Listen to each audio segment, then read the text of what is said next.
You ask Tiger to solve. This deals with linear equations with one unknown. The final result is x equals 1 over 3. Let's solve it step by step. Simplify the expression. Expand the parentheses.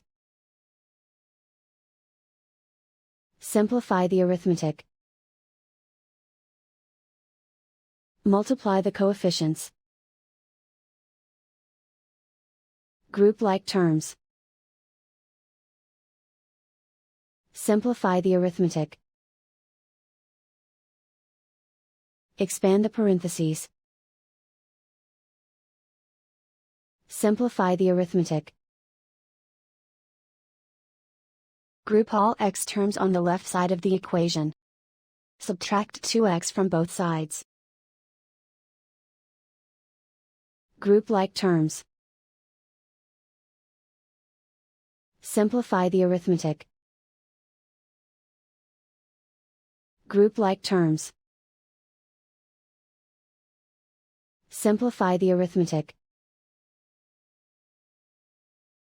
Group all constants on the right side of the equation. Subtract 1 from both sides. Simplify the arithmetic.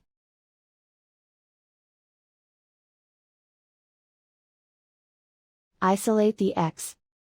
Divide both sides by -9.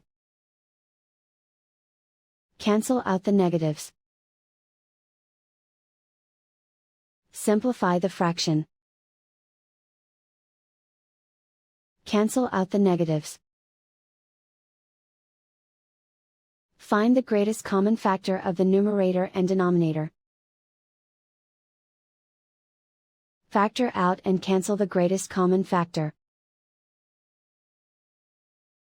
And so the final result is x equals 1 over 3.